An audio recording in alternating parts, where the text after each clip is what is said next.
So you want to know how to kidnap the rich? Well, I'll tell you something, bub.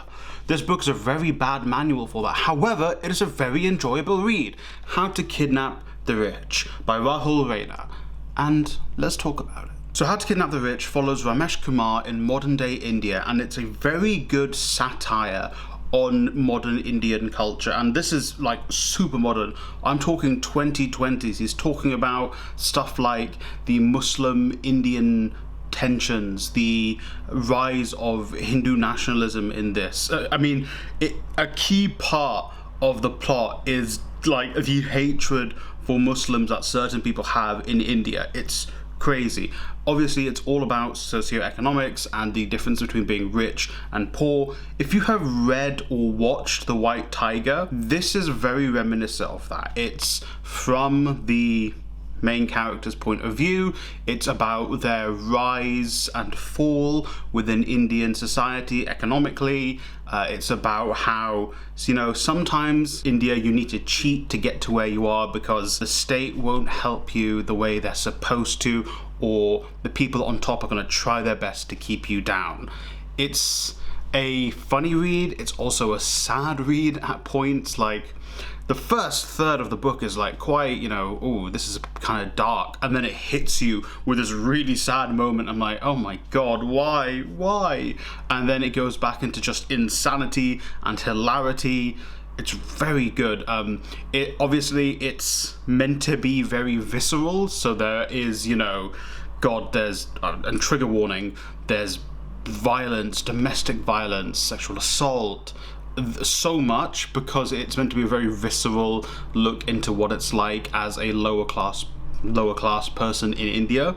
And so do be aware of those kind of themes in this book. But Ramesh as a character, Ramesh is as a character is very self-aware, which is very good, because I feel like in The White Tiger, obviously the main character is self-aware, but throughout the whole time he's just like, yeah, but I'm gonna do it anyway. Whereas in this, Ramesh is like, I'm gonna do it, but I feel bad about it at points. So he is slightly more humanized than I feel that the main character is in The White Tiger, which is what I would compare this to.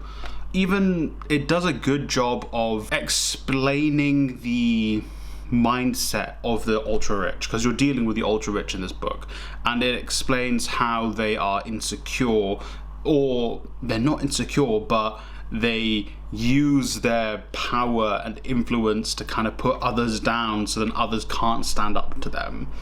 You know, I would never feel bad for a rich person, I'm not gonna lie. So, How to Kidnap the Rich, do I recommend it? I very much do, for the kind of person who likes something like The White Tiger, who likes these sort of satirical crime capers. Obviously, it's a good book. It's not mind-blowing. You know, it didn't change my life reading this. It was kind of like a bad boy Slumdog Millionaire at points. So it's not, you know, revolutionary, but it's a very good, enjoyable read. It's about 300 pages. I read it in 3 or 4 sittings, mostly on trains, so, you know, it's very easy to get through. It's not super complex, you know, or maybe if you're, and this is me playing devil's advocate, if you're not used to South Asian or Indian names, you might get confused, because there's a lot of names beginning with R in this, and like it's going back and forth between them, so maybe that's one quibble, but not really. But yeah, really fun, enjoyable book. I gave it 3 out of 5 stars on Goodreads. You can check out my Goodreads in the description down below, and you can also find a link to the book in the description. If you have read How to Kidnap the Rich, and I think this might be a debut novel, which is even better, but I'm not 100% sure on that. Don't quote me. If you've read this, let me know in the comment section what you think about it, because I'd like to know, because at first I wasn't feeling it, then about halfway, a quarter of the way through I was like, oh, okay, yeah, I'm feeling this book. So I'd like to know what you think. The ending is, abrupt. I feel like endings are very hard to nail with these kind of books because you kind of have the resolution, but then it's never a satisfying resolution. So I don't think the landing stuck completely. It was a callback to an earlier part in the book, which was smart, so it's a little bit better. But usually these kind of books, I feel like, find it difficult to stick the ending very well.